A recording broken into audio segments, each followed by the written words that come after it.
Yun, magandang araw mga katapyok. Bali last 5 balls tayo sa larong 10 ball. Nga lang, tira natin sa 6, cover ng 9. Pwede tayo mag-bank shot, kaso may nakaharang ng 8, pwede tayo mabad shot. Dito, pwede rin bank shot. Problema, may keys. Option pa rin naman natin, bank shot. Kaso unahin natin dito sa rails na to. Tapos kung banda rito, pag ganun yung balik ng bola mano papuntang sa is.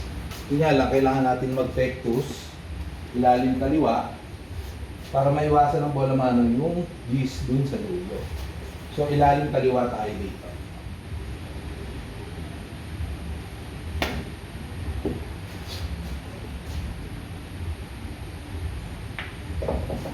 Yun. Sakto naman, tanaw pa. Nalagay tayo maliit na tako kasi medyo tight ang space.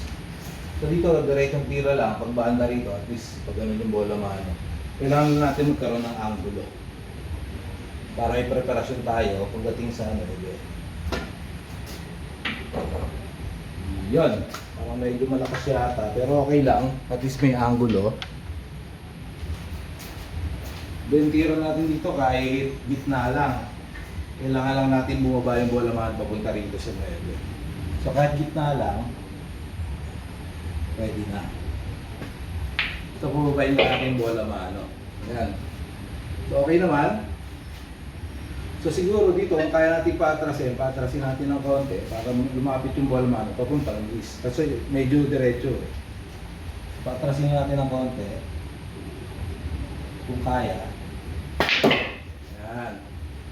So yun, atras naman, at paano lumapit sa gis. So last ball na tayo sa gis. Pwede natin maubos.